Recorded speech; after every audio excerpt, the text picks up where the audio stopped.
여러분들도 아마 여행을 굉장히 좋아하실 것입니다. 여행은 우리 모두에게 나름대로의 기억, 추억 이런 것들을 선물합니다. 근데 이제 많은 여행이 있지만 저는 만약에 여러분들이 여행을 하고 싶으시다면 성지순례를 해보실 것을 권유드립니다. 성지순례가 가장 으뜸 가는 이유는 일단 성경이 배경이 되어 있습니다. 그래서 우리가 그냥 마냥 새로운 곳으로 가는 게 아니라 성경에 나타났던 장소들을 타임머신을 타고 그곳으로 가는 것 같은 그런 경험을 하게 해줍니다. 그래서 갈릴리에 가면 꼭 예수가 저쪽에서 걸어오실 것 같기도 하고, 또 시내산에 가면 모세가 어떻게 하나님을 만났을까, 또 나는 어떻게 하나님의 음성을 들을까, 뭐 이런 것들을 생각하게 하기 때문에 성지순례는 참 우리의 영적인 생활에 무척 많은 도움을 줍니다.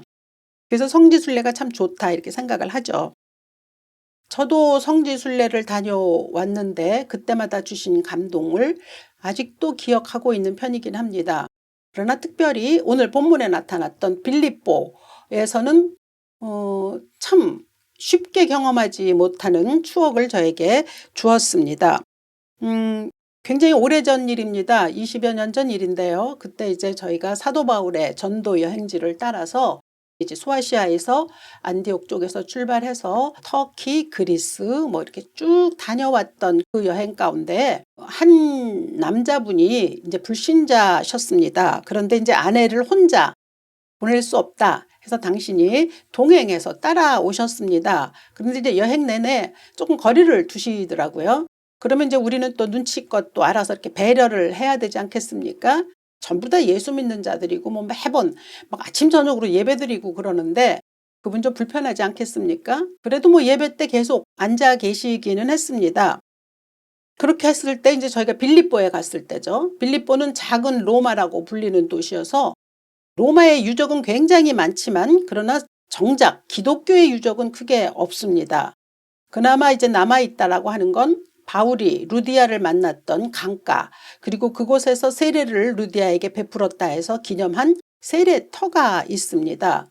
이제 우리가 그곳에 도착했을 때 또 뭐 역시 우린 예배를 드려야 하기 때문에 예배를 드리려고 하는데 우리를 인솔하셨던 목사님께서 그 남자분에게 세례를 받지 않으시겠냐고 이렇게 권유하시는 겁니다. 그러니까 우린 굉장히 놀랐죠.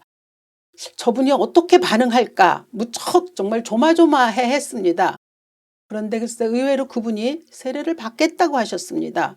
그리고 이제 그 좀 뭐 간략하긴 하지만 세례에 필요한 절차들이 이루어졌고 그분이 바울이 루디아를 세례 주었다고 하는 그곳에서 세례를 받으셨습니다. 근데 그때 우리 처음 모였던 사람들은 정말 기쁨의 눈물을 흘리지 않을 수가 없었죠. 그러면서 생각했습니다.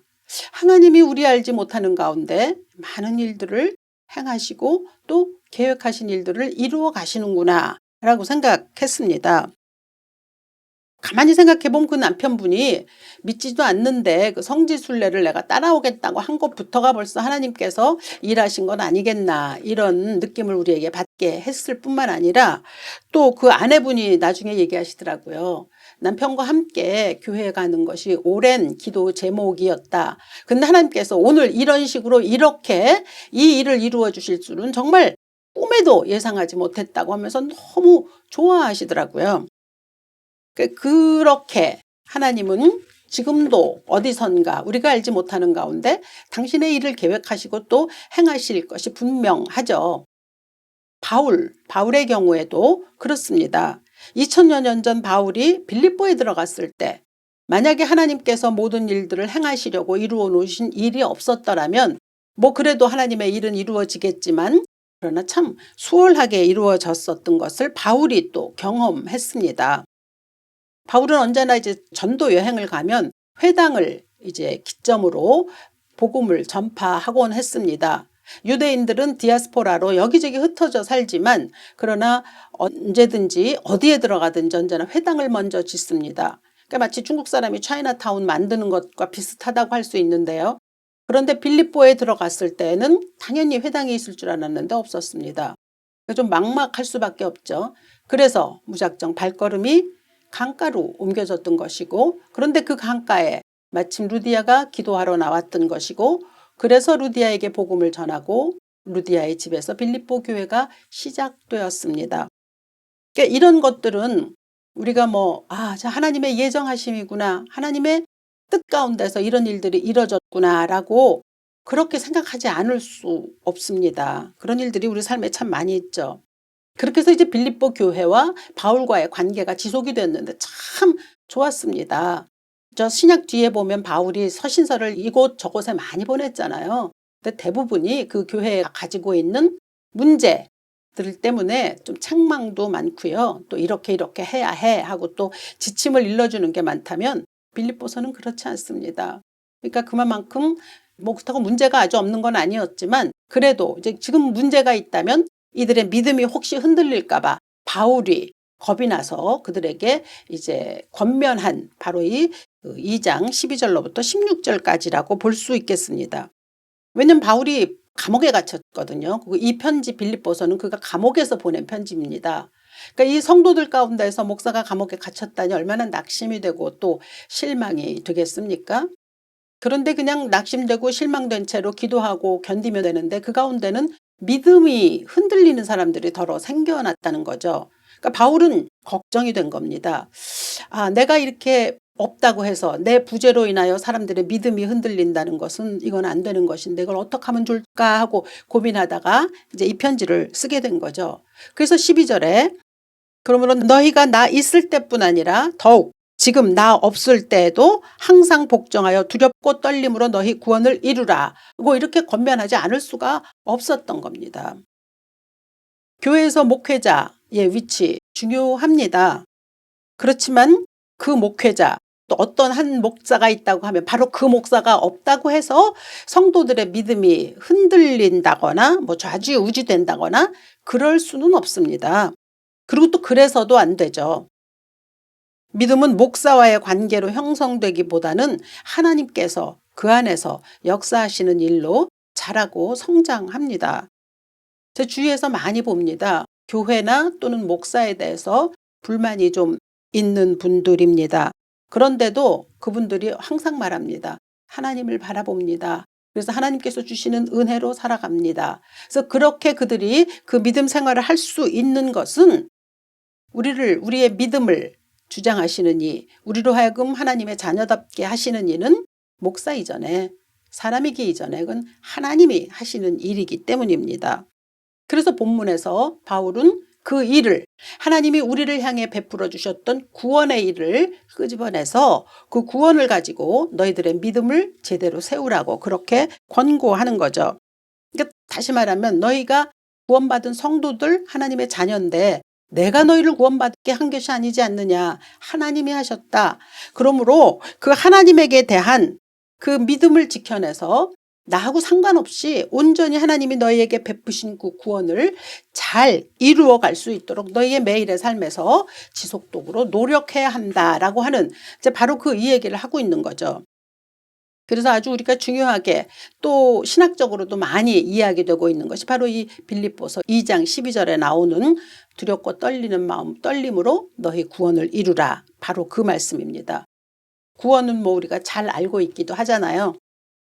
이제 보통 세 가지 시제로 말하죠. 과거적 구원, 현재적 구원, 미래적 구원 이렇게 이야기를 합니다. 과거적 구원이라고 하면 그것은 이제 에베소서 2장 8절을 이야기하죠. 제가 이따가 화면으로 좀 보여드릴 겁니다. 에베소서 2장 8절은 이렇게 전합니다. 너희가 그 은혜에 의하여 믿음으로 말미암아 구원을 얻었으니 이것은 너희에게서 난 것이 아니요 하나님의 선물이라. 그러니까 우리가 처음 예수 믿었을 때 하나님이 우리를 구원하셨습니다. 건져주셨습니다. 하나님의 자녀가 되게 하셨습니다. 그래서 이것을 처음 예수 믿었을 때에 구원받았다라고 얘기하는 것으로서 과거적 구원이라 이렇게 말하죠. 그런가 하면 성경은 미래적 구원에 대해서도 수없이 많은 말씀을 전합니다. 그 가운데 데살로니가전서 1장 10절은 장래의 노하심에서 우리를 건지시는 예수라고 그렇게 말씀하면서 이제 장래의 마지막 때에 있을 그 심판에서 우리를 구원하신다. 구원의 또 다른 의미가 건짐을 받는다는 뜻이거든요. 우리를 구원하실 예수를 찬양하는 그 말씀 속에서 우리로 하여금 미래적 구원이 있다는 것을 분명하게 전합니다. 그리고 성경에는 미래적 구원에 대한 말씀이 훨씬 많은데 그 이유는 기독교가 종말론적인 그런 특징이 있지 않습니까? 그래서 그렇습니다. 근데 이제 이게 구원을 우리가 받았다. 근데 장래에 또 구원이 있다. 그리고 또 오늘 바울은 두렵고 떨림으로 너희 구원을 이루라. 이렇게 해서 이렇게 세 가지 시제로 이야기를 해주니까 사람들이 좀 혼돈할 수도 있습니다. 근데 이거에 대해서 신학자들이 좀 설명한 게 있는데 제가 이거를 말씀을 드리면서 사실 좀 고민을 했습니다. 오히려 더 복잡하게 만들면 어떡하나 했는데 이제 그렇지 않기를 바라면서 여러분이 잘 들어주시기를 바랍니다. 신학자들은 이 구원이 과거, 현재, 미래 이렇게 얘기해지는 데 대해서 이렇게 설명을 합니다. 2차 세계대전 그때 1944년에 노르망디 해안에 연합군이 상륙한 날, 그날은 사실 그 전쟁이 결판난 날이다 이렇게 부른답니다. 그래서 그날을 D-Day라고 하죠. 이때 D는 뭐 영어로는 decision이라 해가지고 이제 결정났다. 이제 더 이상 전쟁은 우리 연합군이 이긴 것이다 라고 그렇게 선언할 수 있는 날이라는 거죠. 그렇지만 이게 1944년이거든요. 그 완전한 전쟁은 1945년에 끝나지 않았습니까? 그러니까 1945년에 독일이 패망했을 때 그제서야 이제 완전히 전쟁이 끝났거든요. 그러니까 그날은 V-Day라고 부른답니다. 빅토리 데이 이렇게 부른다는 거죠. 그러니까 처음엔 노르망디 해안에 사람들이 연합군이 들어갔을 때 이미 전쟁이 결판난 거지만 그러나 완전한 승리는 1년 뒤에 이제 이루어진다라고 하는 거죠. 그래서 이 결판이 난 날과 완전한 승리의 날 요것을 이제 구분하기 위해서 이제 기독교의 역사관 속에 이렇게 도식화해서 얘기하는 것이 바로 이 과거적 구원 그리고 미래적 구원이라고 하는 거죠. 쉽게 말하면 예수의 부활, 죽음으로 인해서 우리는 어떻게 됩니까? 구원을 받았죠. 그래서 구원을 받아서 죄와 사망이 결판이 났습니다. 그런데 그럼에도 불구하고 우리가 육신을 지니고 살아가기 때문에 아직도 죄의 그늘이 사망의 그늘이 우리를 괴롭히잖아요. 그래서 힘들게 살고 있잖아요. 그런데 그것이 언제 끝나느냐? 마지막 다시 오실 예수 그가 오시면 그때는 완전하게 완성시켜 준다는 거죠. 그래서 우리는 D-Day를 가지고 있지만 그래서 이미 얻은 구원이 있지만 그러나 그렇다고 아직 완성된 것은 아니다 라고 하는 의미에서 이 말이 이제 성취가 되는 겁니다. 이미 그러나 아직. 사실 이미 왔는데 그러나 아직이라는 말은 좀 시제가 이상하잖아요. 그런데 이 구원에 관해서는 이렇게 쓰여질 수 있다는 거죠. 그래서 영어로 already 벌써 왔는데 but not yet 그렇지만 아직 아니야 라고 얘기한다는 거죠. 그래서 우리는 이미 구원받아서 하나님의 자녀이지만 완전한 영화로운 날까지 가려면 아직 예수가 오실 날까지 기다려야 하는데 그 안에 어떡합니까? 그 안에 하나님의 자녀답게 살아가야 하는 거 그것을 이제 바울이 얘기하고 있는 거죠. 그런데 이제 이 구원이라고 하는 게 조금 더 이제 쉽게 설명을 좀 해드려 보자면 에베소서 2장 8절에 제가 아까 처음에 말씀드렸던 너희가 그 은혜에 의하여 믿음으로 말미암아 구원을 받았으니 이것이 너희에게서 난 것이 아니요 하나님의 선물이라 했을 때 이 과거적 구원은 칭의입니다. 우리를 의롭다고 칭하신다는 거예요. 그래서 본디 우리가 막 허물과 죄로 죽었던 진노의 자식인데 우리를 하나님의 자녀로 바꾸어 주셨다는 거죠. 그리고 마지막 걸 먼저 얘기하자면 데살로니가전서 1장 10절 이는 장래에 노하심에서 우리를 건지시는 예수다 라고 말씀하시므로 이제 영화로운 존재로 바뀐다는 거죠. 그래서 이러한 일들이 있는데 그때 그 사이에 우리가 어떻게 그럼 살아가야 하느냐 그걸 이야기하기 위해서 오늘 바울이 얘기하는 거죠. 항상 복종하여 두렵고 떨림으로 너희 구원을 이루라 라고 말하는 거. 그러니까 현재의 삶에서 성화의 삶, 하나님의 자녀다운 삶, 또 하나님이 원하시는 삶을 이루어야 한다라고 하는 것. 그것이 두렵고 떨림으로 너희 구원을 이루라는 현재 시제로 나타나는 겁니다. 우리가 처음에 칭의 하나님의 자녀가 될 때 단번에 이루어졌잖아요. 마지막에 예수 오셨을 때에 또 영화로운 존재로 변화되는 것도 아마 순간에 일어날 것입니다. 그런데 이 성화는 순간에 일어나는 게 아니고 지속적으로 계속 일어나야만 하는 사건입니다. 그러니까 칭의라고 하는 구원의 출발선에선 떠났지만 마지막 도착지까지 가야 하는 동안에 내내 우리가 애쓰고 힘써야 하는 일이죠. 그러니까 이제 바울은 하나님의 자녀로 이들이 부르심을 입었는데 내가 지금 저들과 함께 하지 않는다고 해서 이들이 믿음이 흔들린다라고 하면 그건 또 목회자로서의 책임의식도 있는 거거든요. 그러니까 이 신학적인 이야기를 해주면서 결코 이 구원을 놓쳐서는 안 된다라고 이야기를 하는 거죠. 놓쳐서는 안 된다라고만 이야기하는 게 아니라 놓치지 않기 위해서 어떻게 해야 하느냐까지도 방법까지도 일러주죠. 그래서 이제 이 바울이 얘기하는 것은 너희가 두렵고 떨림으로 구원을 이루어야 한다라고 얘기합니다. 하나님에 대해서 또 세상에 대해서 그리고 나에 대해서 이 세 가지로 이렇게 같이 적용해야만 하는 것입니다.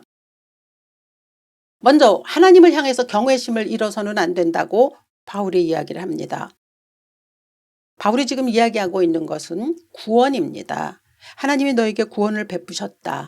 그렇다고 한다면 이제 너의 삶 속에서 하나님이 베푸신 구원을 잘 이루어가며 살아야 하는 것이 무척 중요한데, 그렇다고 하면 먼저 너희들이 두렵고 떨림으로 하나님이 어떤 분인지, 하나님과 너와의 관계가 어떻게 지금 형성되고 있는지에 대해서 들여다봐야 한다라고 지금 말하는 거죠. 그러니까 하나님에게 대한 우리의 자세, 태도, 또 그래 나는 하나님의 자녀야, 그러니까 나 이제 하나님의 뜻대로 살아야지 라고 하는 그런 결단이 우리 안에 있는지 뭐 이런 걸 알아보라는 거죠. 근데 그렇게 살아야 하는 이유는 무엇보다 하나님이 그렇게 원하시기 때문입니다. 하나님이 그것을 기뻐하시는 거예요. 하나님이 우리를 향하여 가지고 계시는 소원이 있다면 다른 거 없습니다. 우리가 세상에서 성공하고 이런 것보다 과연 하나님의 자녀답게 사는가, 예수 본받는 삶을 살고 있는가, 저 삶에서 거룩함과 경건함이 보이는가, 이런 것들이 더 하나님의 관심사입니다. 그러니까 바울은 말하는 거예요. 하나님은 너희를 향하여 그런 소원을 가지고 계시다. 그러니 내가 하나님을 향하여 그런 소원이 하나님에게 있다라고 하는 것을 잘 생각하고 있느냐라고 하는 걸 지금 묻는 겁니다. 우리가 살다 보면은 잘 믿고 싶다가도 어떤 또 어려운 일이 생기면 어떡합니까? 원망하잖아요. 또 진짜 하나님이 살아 계신가? 라고 뭐 이런 생각도 하고, 하나님이 나를 사랑하신다며 근데 왜 이렇게 나는 힘든 일이 계속 지속적으로 일어나고 있는 거야? 이런 생각도 할 때가 있거든요. 근데 바울이 그렇게 해서 안 된다는 거죠. 그런 마음 품지 아니하고 두려움과 그리고 떨림으로 하나님을 향한 하나님의 신실하심에 대해서 다가서라 라고 하는 것이 바울의 권면입니다. 그러면서 그런 14절에서 방법을 또 일러주죠. 모든 일에 원망과 시비가 없이 하라. 이게 지금 사람들과의 사이에서 하라는 이야기가 아니고요. 이건 하나님에게 대하여서 우리가 마땅히 행해야 될 태도를 말합니다. 그러니까 우리가 보통 그러잖아요. 어려움이 생기고 막 이러면 하나님 왜 그렇게 하시지? 그러다 보면 원망 생기거든요. 그러지 말라는 거예요. 원망하기 이전에 하나님의 신실하심에 대해서 두렵고 떨리는 마음으로 한번 들여다보라고 하는 거죠. 가풍이 좀 있는 가정에서는 부모가 자식을 향해서 이렇게 말하지 않습니까? 내가 누구 자식인지 잘 생각하고 그리고 행동 거지를 조심해라 뭐 이렇게 가르치죠. 그리고 또 그 자녀들은 자녀들 나름 부모를 또 공경하고 부모에 대해서 뭐랄까 경외심을 존경심을 가지려고 하죠. 그게 이제 아름다운 가정의 모습입니다. 그렇듯 우리가 하나님의 자녀라면 하나님의 이름에 합당한 그런 거룩함을 상실해서는 안 됩니다. 그러니까 거룩하게 살아야 하는 것이죠. 사실 우리도 그렇잖아요. 우리 자식이 밖에 나가서 책 잡힐 일 하는 거 보면 얼마나 마음이 안타깝습니까? 하나님도 동일하십니다. 우리가 세상에 나가서 잘 살고 성공하는 것보다 하나님의 자녀로 참 거룩하고 경건하고 아름답게 살아가는 거 하나님이 원하시거든요. 그러니까 우리에게 있어야 되는 것은 하나님은 이걸 원하셔. 그러니까 나는 그렇게 살아야겠어 라고 하는 그런 우리 마음의 태도를 가지라고, 그것을 두렵고 떨림으로 하나님과 너와의 관계를 살피라고 그렇게 얘기합니다.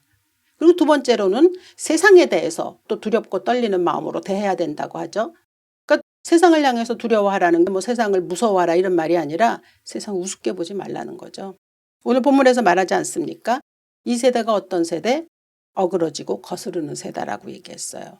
바울의 세대나 지금 우리가 살고 있는 때나 세상은 언제나 어그러지고 거스르는 그런 세대입니다. 하나님의 뜻대로 살려고 하는 사람 점점 없어지고, 그리고 또 왜곡되고 정직하지 못한 이런 일들, 그래서 하나님과는 저 정반대쪽에서 살아가고자 하는 일들이, 그리고 사람들이 많아지는 곳이 세상입니다. 그러니까 그런 것들을 볼 때 우리가 세상에 대해서는 긴장할 필요가 있다라고 그렇게 말하는 거죠. 그래서 그걸 긴장할 필요가 있다라고 말하는 게 아니라 그거에 대한 방법을 일러주죠. 너희가 세상을 이기려면 흠이 없고 순전해야 된다라고 그 방법을 일러줍니다. 요즘 세상에 뭐 흠이 좀 있어도 또 뭐 순전함이 별로 없어도 그래도 요즘 세상은 무엇으로 그 가치를 따지냐면 주로 뭐 성공, 물질 뭐 이런 걸로 따지죠. 그렇지 않습니다. 그러니까 우리가 세상에서 그리스도인이라면 순전함과 그리고 또 거룩함, 그리고 또 흠이 없는 삶을 살아가야 하는 것이 하나님이 원하시는 일이고, 또 내가 세상을 향하여서 그렇게 살아가겠다고 결단해야 되는 거죠. 근데 세상이 우리를 많이 유혹하거든요. 그래서 때로 우리가 넘어져서 세상 사람들하고 비슷하게 살잖아요. 그럼 세상 사람들이 그래 그래 좋아 좋아 그렇지 않습니다. 비웃습니다. 예수 믿는다고 하더니 뭐 우리랑 별로 다른 거 없네 이렇게 뒤돌아서 이야기하거든요. 그러니까 우리 하나님의 자녀가 세상 사람들로부터 하찮게 보여서는 안 되지 않겠습니까? 흠없고 순전함, 이것이 그리스도인의 무기가 되어야 합니다. 구약시대 다니엘을 아실 것입니다. 그는 페르시아의 왕 밑에서 일했거든요. 그랬지만 순진했고 순결했고 순수함, 순전함 그 자체로 그가 살았습니다. 그래서 페르시아 왕인 다리오까지도 그를, 다니엘이 그 왕의 명령을 거절했거든요. 거부했음에도 불구하고 자기의 명령에 순종하지 아니한 다니엘을 함부로 하지 못했습니다. 우리 그리스도인들이란 이렇게 세상에서 세상 사람들이 함부로 할 수 없는 자가 되어야 합니다. 손가락질 받을 수는 없죠. 그러니까 세상을 향해서도 이 세상은 어떤 세상인지 밝히 알고 있어야 한다는 거예요. 그래서 두렵고 떨리는 마음으로 세상 돌아가는 것들이 어떤 것인지에 대해서 긴장하고 살펴보라고 하죠. 마지막으로는 우리 자신에 대해서입니다. 사도 바울은 두렵고 떨림으로 너 자신에 대해서도 잘 살펴보라고 하죠. 사실 우리가 하나님께서 우리를 사랑하여 주셔서 또 구원을 받았고 하나님의 자녀가 돼서 교회를 다니지만 우리 속사람이 바뀌는 것이 그렇게 쉽지 않습니다. 그동안의 사고방식, 뭐 생활 양식 이런 것들이 확 변해서 어느 날 갑자기 거룩함과 경건함에 이르지 않아요. 그래서 우리가 탄식할 때도 있지 않습니까? 내가 예수 믿은 지 꽤 오래됐는데 난 아직도 여전히 그런가 라고 이런 생각할 때가 있단 말입니다. 근데 그때 13절이 얼마나 위로가 되는지 알 수 없습니다. 너희 안에서 행하시는 이는 하나님이시니 자기의 기쁘신 뜻을 위하여 너희에게 소원을 두고 행하게 하신다. 하나님이 우리 안에 소원을 두고 행하게 하신다라고 그렇게 말씀하십니다. 그러니까 우리의 마음속에 정말 하나님의 뜻대로 살아보고 싶은데 잘 안 되면 원망할 것이 아니라 하나님, 나를 하나님의 뜻대로 살아갈 수 있는 자녀로 만들어 주시옵소서라고 하는 거룩한 소원을 가지고 있으면 됩니다. 그래서 우리 안에 그런 마음이 조금이라도 생긴다면, 그래 내가 거룩하게 살아야지, 하나님의 자녀답게 살아야지 라고 하는 생각이 어제하고 달리 오늘 조금 더 생기고 오늘하고 달리 내일 또 조금 더 생기고 그런다면 그건 하나님께서 그런 마음을 주시기 때문입니다. 우리 알잖아요. 뭐 지금 잘 믿지 못하는 거 탄식하기도 하지만 성경에 분명히 우리가 본디 어떤 사람인지를 얘기해 주지 않습니까? 형제들아 너희의 부르심을 보라. 육체를 따라 지혜로운 자가 많지 아니하며 능한 자가 많지 아니하며 문벌 좋은 자가 많지 아니하도다. 우리는 허물과 죄로 죽었던 사람입니다. 그러니까 우리의 태생 또 우리의 본성 아무것도 자랑할 것이 없는 사람들이에요. 그런데 하나님의 자녀라고 하나님이 인쳐주셔서 하나님이 우리를 구원해 주셔서 정말로 그 거룩한 신의 성품으로 들어설 수 있게 하셨다는 거거든요. 그러니까 그 사실만 해도 굉장히 놀라운 겁니다. 그래서 그것을 기뻐하면서 살아가면서 내 안에 조금이라도 좀 그럴듯한 게 보인다면, 또 예수 잘 믿고 싶은 거룩한 갈망이 생긴다면 하나님이 허락하신 은혜입니다. 우리의 마음으로도 될 수 있다고 생각하지만 첫째는 건 하나님이 우리로 기쁘신 소원을 두고 우리 안에서 행하시기 때문에 그런 소망을 주게 하시고 또 그 소망을 이루며 살아갈 수 있도록 하시는 거죠. 빌립보의 그 여행을 따라오셨던 남편분이 세례를 받겠냐고 했을 때 그분이 받겠다고 한 건 분명히 그분의 의지입니다. 그렇지만 그분의 분명한 자신의 의지로 그것을 하시긴 했지만 그러한 일들이 일어나기까지 그 안에 소원을 두고 행하게 하시는 하나님이 이루어 가신 일이 분명합니다. 그러므로 우리가 두렵고 떨리는 마음으로 나 자신을 좀 들여다봐야 하죠. 내 안에 하나님의 거룩하심이 있는지 또 그 거룩하심에 대한 내 그 갈망이 뭐 다른 욕심으로 인해서 생긴 것은 아닌지라고 하는 것을 정말 두렵고 떨리는 마음으로 들여다볼 수 있어야 합니다. 왜냐하면 우리는 우리 자신을 향해서 자꾸 좀 후하잖아요. 후하게 볼 수 있잖아요. 그러니까 내 안에서 그런 걸 볼 수 있어야 되고 그러다가 내가 이렇게 거룩한 소원을 가지고 있네 싶으면 그냥 감사하면 됩니다. 때로 가끔가다 자기 믿음이 좋다고 자랑하는 분들이 있습니다. 어리석은 일입니다. 믿음이 좋아도 하나님이 하신 일입니다. 그리고 우리는 그 하나님이 하시는 일에 순종했을 뿐이기 때문에 자랑할 게 없죠. 내세울 것도 없습니다. 못난 이들이 하는 일이거든요. 그러면 안 되죠. 아무리 작은 것일지라도 그건 하나님께서 하셨다. 그래서 거룩함의 증거가 우리 안에서 드러날 수 있는 겁니다. 그러니까 아무리 작은 일일지라도 그렇게 살아가야 하는 것이 필요한 거죠. C.S. 루이스가 이런 말을 했습니다. 은행에 가면 이자가 복리로 뭐 늘어난다. 뭐 요즘도 그런가요? 좀 은행하고 별로 친하지 않아서 잘 모르겠는데 복리로 늘어나는 이런 것들이 우리의 영적 태도에서도 일어난다라고 말하면서 선과 악 역시 복리로 불어난다. 그래서 오늘 우리가 날마다 내리는 결정은 한없이 중요하다.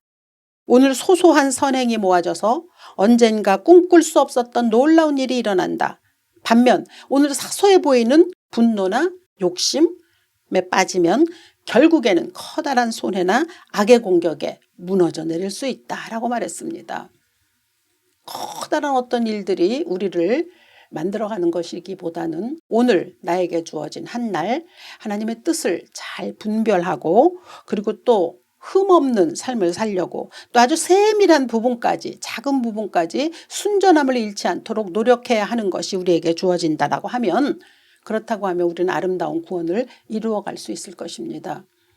많은 분들이 또 교회에서 저 사람의 구원의 확신이 있느냐 없느냐를 가지고 많이 이야기를 합니다. 그리고 성도분님들도 그거에 대해서 관심을 많이 가져요. 나는 구원의 확신이 없는 것 같아요. 뭐 이러거든요. 방법은 하나입니다. 흠없고 순전한 삶을 살면 됩니다. 그러면 그냥 그는 구원받은 자라는 확신이 그냥 증명이 스스로 되는 겁니다. 우리를 하나님께서 당신의 자녀가 되게 하셨고 참 기뻐하셨습니다. 그리고 장차 다시 오실 그날에 예수께서 승리의 정말로 왕으로 이 땅에 오실 때 우리를 영화로운 자도 변화시켜 주실 것입니다. 그 삶을 어간의 삶을 살아가는 동안에 우리는 이미 주어진 구원을 우리의 삶에서 아름답게 이루며 지속적으로 성취하며 살아야 합니다. 그것이 바울이 오늘 빌립보 교인들에게 준 은혜이기도 하고 또한 동시에 지금 현재를 살아가고 있는 마지막 때를 향하여 달려가고 있는 모든 그리스도인들에게 주는 또 교훈이기도 합니다. 빌립보서 1장 6절은 이렇게 전합니다. 너희 속에 착한 일을 시작하신 이가 그리스도 예수의 날까지 이루실 것을 우리는 확신하노라. 그럼요. 우리 안에서 착한 일을 시작하신 이가 하나님의 자녀로 우리를 삼으신 이가 마지막까지 그분이 이루어 가십니다. 오늘도 그분 앞에서 감사함으로 우리의 거룩함을 조금씩 성장시켜 갈 수 있는 저와 여러분이 될 수 있기를 이 아침 주 예수의 이름으로 축원합니다. 살아계셔서 우리의 삶을 주관하신 아버지, 거룩하신 하나님의 은혜를 찬양합니다. 우리가 조금이라도 예수 닮기를 원하는 마음이 있다면 하나님께서 주신 은혜입니다. 또 거룩함에 대한 소원과 갈망이 있다면 그것도 하나님께서 우리에게 허락하신 놀라운 신의 성품에 속하는 일입니다. 주여 그저 감사함으로 우리의 삶을 살 수 있도록 축복하셔서 우리에게 허락하신 구원을 마지막 날까지 잘 이루어갈 수 있는 그런 사람들 될 수 있게 하옵소서. 주 예수 그리스도 귀하신 이름으로 기도합니다. 아멘.